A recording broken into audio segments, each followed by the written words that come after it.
Allez gars, c'est parti, on se réveille, il est samedi 16 mars, 8h54, on est levé depuis quelques temps, on travaille pour vous, on vous a balancé une petite story directement sur Instagram avec du coup un coin à prendre, un token à prendre en gestion active, je vous invite à me suivre sur Instagram. On parle aujourd'hui de GLMR, GLMR qui est dans une configuration intéressante, on en parlera tout à l'heure. Et donc je l'ai partagé ici sur mon Instagram. Il n'est pas vu par beaucoup de personnes pour le moment parce que la plupart des gens dorment et ils ont tort parce que du coup ils passent à côté d'opportunités. Euh... non mais je vous dis ça parce que voilà. Aujourd'hui ce qui est intéressant c'est de voir ce qu'il en est sur le marché des crypto-monnaies. On verra demain sur le marché du forex, sur le marché des indices, les différentes opportunités. Et pour voir ces différentes opportunités et les préparer un plan, en tout cas pour s'y préparer, et intervenir au bon moment, au meilleur des moments, il faut prendre de l'avance et donc faire un travail en amont pour intervenir dès lors qu'on est dans la situation sur laquelle on avait prévu. Actuellement, donc il y a pas mal de configurations qui sont intéressantes sur les crypto-monnaies et c'est ce qu'on va voir aujourd'hui, que ce soit pour l'investissement long terme, du moyen terme et même du court terme. Okay, là, je voulais juste vous faire un petit plan. BTC. Ici, on est sur les ATH, tout le monde en parle dans les médias, donc ça fait quelques semaines que je parle de prudence. Ce qui est normal, parce que du coup, il y aura forcément ceux qui sont rentrés depuis quelques temps qui vont prendre des bénéfices, ok, qui vont prendre des bénéfices sur les nouveaux entrants, parce que pour un acheteur, il faut un vendeur, ok.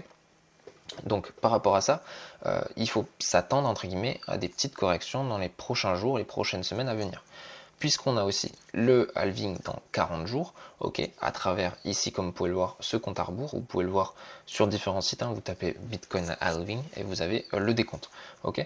Donc par rapport à ça, il faut faire attention, en sachant que la high season n'est pas forcément d'actualité, mais on rentre quand même, on a ce graphique là qui montre que il y a beaucoup d'altcoins en ce moment qui surperforment le BTC, donc il faut faire attention là-dessus aussi.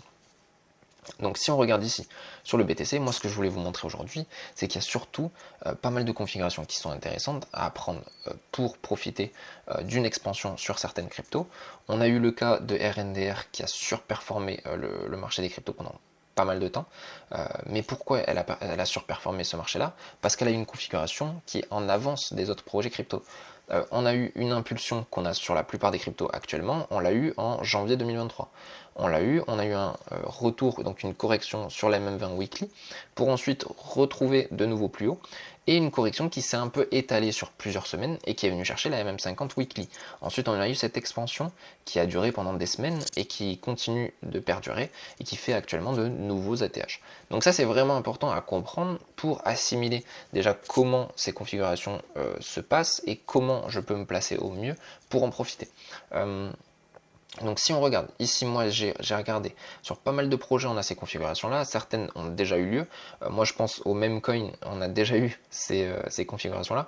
Comme vous pouvez le voir, bon, ça dépend du flux qui est entrant, mais ça peut générer des expansions qui sont assez importantes. On a eu ici une impulsion, une correction et une expansion. Ok. Si on regarde sur des projets que j'ai observé, on a Illuvium d'ailleurs depuis ce matin qui a fait 12%. Donc en fait, comme vous pouvez le voir, on a une impulsion, une correction qui est ici, et potentiellement une expansion qui viendra chercher de nouveaux sommets, ou peut-être les derniers ATH. Donc voilà, c'est pas un conseil d'investissement actuellement, c'est des configurations qui ont déjà marché sur d'autres projets crypto. Ça veut pas dire que ça va marcher sur ce marché-là, sur cette crypto-là, pardon. Mais voilà, c'est toujours intéressant d'analyser ce qui a été fait, ce qui a bien marché, pour potentiellement le reproduire sur d'autres projets. Ensuite, il y a tous les projets un peu gaming, donc cette thématique-là a repris le dessus. Donc ça c'est intéressant de se positionner potentiellement sur cette thématique-là parce qu'il y a certains projets qui font parler d'eux-mêmes. On a Gala qui a une impulsion très importante, qui vient de sortir un peu de son range, qui est sur une résistance assez importante. Donc là, il faut faire attention là-dessus, rentrer maintenant peut-être sur une petite position, et comme je le dis souvent, pour limiter la frustration, et rentrer sur une deuxième position par la suite, dès lors qu'on aura une correction, si vous n'êtes pas entré dans le marché. Moi personnellement je vais attendre une correction parce que je suis déjà investi sur le marché, donc j'ai pas besoin forcément de rentrer sur des niveaux qui ne m'intéressent pas. Actuellement, ici, on peut voir donc Gala potentiellement, du coup on est dans l'impulsion, on attendra une correction MM20 ou MM50 pour ensuite venir chercher une expansion. Donc ça c'est vraiment intéressant. UOS a vraiment du mal, mais pourquoi elle a du mal? C'est parce qu'il y a certaines configurations qui sont en fait sur des bandes de Bollinger, en mois en fait, ici directement, sur des bandes de Bollinger qui sont soit plates, soit fermées. Et ça c'est en monthly, et donc forcément ça limite le prix. Donc ça faut faire attention là-dessus parce que Mais en fait, on ne peut pas faire grand-chose. Le prix va rester bloqué dans ces bandes de Bollinger pendant un certain temps pour ensuite ouvrir ces bandes de Bollinger et venir chercher et faire une découverte de prix. En fait, vous avez un peu la même configuration sur CFX qui est vraiment magnifique. Conflux, qui en fait, ici, comme vous pouvez le voir, il y a eu une impulsion. Et ça, c'est en monthly, donc c'est encore plus puissant. Donc là, vraiment, moi, par exemple, je suis rentré sur CFX parce que la configuration est vraiment intéressante, elle est similaire à d'autres projets qui ont explosé. C'est une crypto qui est intéressante sur le plan fondamental également. Je ne pourrais pas rentrer dans le détail parce que c'est pas mon domaine de compétence, mais au niveau graphique, c'est vraiment intéressant. Si on regarde ici, ça a touché la bande de Bollinger ici, qui était plate. On est venu corriger sur la MM20 monthly, et ensuite on est venu chercher une expansion. Donc là, on est toujours dans l'expansion, on va venir casser cette résistance qui est vraiment importante, et potentiellement du coup chercher de nouveau plus haut, et peut-être les derniers ATH, donc ça c'est vraiment intéressant. Donc comme vous pouvez le voir, la bande de Bollinger ici monthly s'ouvre, donc ça c'est vraiment intéressant. Là on a vraiment la configuration, mais en monthly, donc c'est encore plus puissant que en weekly. Ce matin, je vous ai envoyé le trade sur GLMR parce que la configuration est à peu près similaire, mais ça c'est en weekly, du coup. On a eu une impulsion, une correction en weekly et potentiellement une expansion, ce qui est un peu qui est un peu embêtant sur du long terme pour GLMR, enfin du long terme, du moyen terme, c'est que la bande de Bollinger monthly est fermée, donc ça va bloquer le prix. Moi, mon objectif, c'est vraiment de viser dans un premier temps un TP1, parce que la configuration est intéressante et surtout en 4 heures. On a eu cette MM50 qui a bien rebondi. Et donc en fait j'ai une invalidation claire, donc je peux me permettre de rentrer ici sur ce trade là, avec une invalidation en dessous des derniers plus hauts, des plus bas, et viser dans un premier temps ces derniers plus hauts qu'on a fait en horaire pour un TP1 et ensuite laisser courir et venir chercher potentiellement un TP qui sera plus moyen long terme dès lors que ces bandes de Bollinger s'ouvriront un peu plus. Donc voilà, ça c'est intéressant à prendre en compte. On a les projets comme Pond qu'on avait donné dans la newsletter, donc je vous invite à la rejoindre. Et n'hésitez pas à vous abonner à ma chaîne YouTube. J'essaye de vous présenter un peu des projets en amont et les différentes configurations qui sont intéressantes, en sachant que voilà, ça fait quelques semaines que je parle de prudence, donc voilà, faut pas non plus se jeter sur ces projets-là et sur ces configurations-là. Il faut investir de manière rationnelle. Ici sur Pond, ce qui est intéressant, c'est que si on se met en semaine, moi je vous en avais parlé ici dans la newsletter, on est actuellement à x2, x3, donc c'est vraiment intéressant, en tout cas l'impulsion est vraiment importante, donc ça c'est intéressant. Si on regarde en monthly, j'avais pas forcément regardé, ouais, on a complètement cassé ces bandes de Bollinger, donc c'est vraiment bien.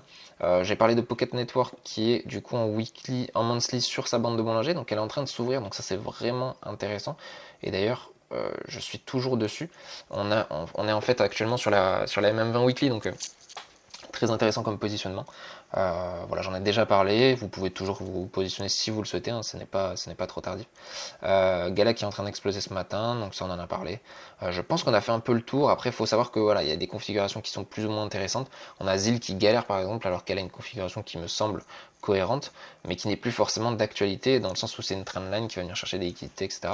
On a en fait la bande de Bollinger qui forcément qui bloque, la bande de Bollinger weekly, monthly pardon, qui bloque les cours, donc compliqué de développer cette configuration là, en tout cas à l'heure actuelle. Donc à voir si dans les prochaines semaines, dans les prochains jours, on a une correction pré-halving qui pourrait arriver, donc prudence là-dessus.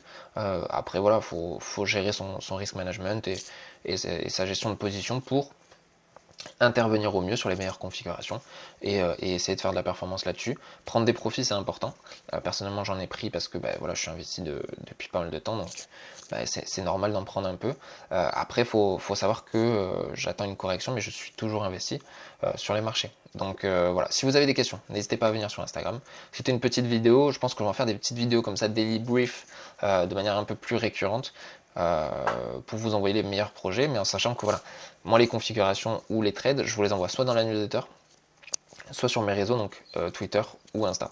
Donc n'hésitez pas à vous abonner, c'est gratuit, et puis comme ça vous profiterez un peu de ce que je fais, en sachant que voilà, c'est pas un conseil d'investissement. Donc je vous dis à la prochaine, et puis je vous souhaite une bonne journée, un bon week-end, et peut-être à demain pour un brief plutôt indice, Forex, et peut-être le suivi des différentes cryptos qu'on a évoquées aujourd'hui. Allez, ciao ciao.